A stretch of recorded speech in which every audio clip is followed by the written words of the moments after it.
Welcome back, everybody. I'm here now with that full forecast. Starting you off with these current temperatures, we have cooled down quite a bit, but it's also been a little bit cooler of a day. It was a bit gloomy overall just because of all the consistent overcast skies, but we're in the 60s right now, around 63 degrees here in San Angelo, 61 here in Abilene. I'm seeing down to the 50s over here, 57 in Eastland and Breckenridge. So eventually it is going to be a pretty cold night for everybody. Not cold, but let's say cool. We're going to have some partly cloudy skies, and we had some cloud cover stayed down here in the Concho Valley, which helped keep us cooler during the daytime, and the big country got a little bit hotter, but we're going to see the opposite effect once it comes to the nighttime, because that same lack of cloud cover is going to force the big country to get a lot cooler down into those lower 40s, whereas here in the Concho Valley, you see a couple places right there at 50 on the mark, 53 degrees down here in Mason, just a tiny bit warmer. But speaking of these past couple days, I showed you the rain a little bit earlier, and we are almost through of it, but this is just a basic preliminary idea of what some of our rain totals are looking like.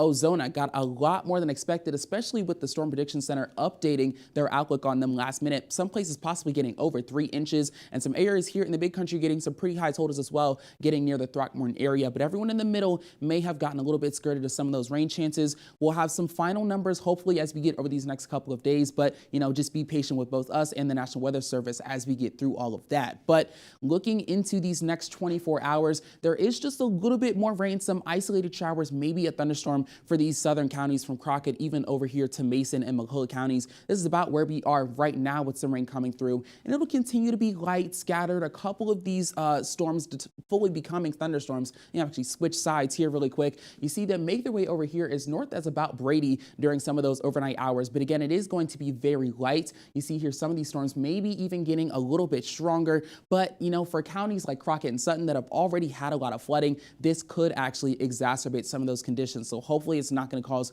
too much of a problem. But as we get through Tuesday daytime, it's going to end up being a lot more comfortable. Our clouds are going to open up a bit. We're going to have some mostly sunny skies, temperatures getting up into the 70s. So we're really going to see a warming trend as we get over these next couple of days. And then once we get into the nighttime, we'll start to cool down. We'll be back here at 9 o'clock tomorrow. Temperatures will be still in the 60s, a few places maybe even in the 70s. But like I said, over these next couple of days, it's only up from here. Temperatures going to be rising into the 70s again tomorrow and Wednesday, 80s on Thursday, but in the 90s by the time we get to next weekend. But we may actually see another low pressure system that could bring us a little bit of rain as well. This is the low pressure system that's been affecting us this past weekend. It's going to be on its way out, and we'll have high pressure work its way in until on tomorrow. And that's actually going to stick its way through the entire week. That's what's going to enable us to see those clear skies and those great conditions as we get into the weekend. But once we hit the weekend, we have a series, possibly 2 or so low pressure systems that could be making their way over to us here in West Texas.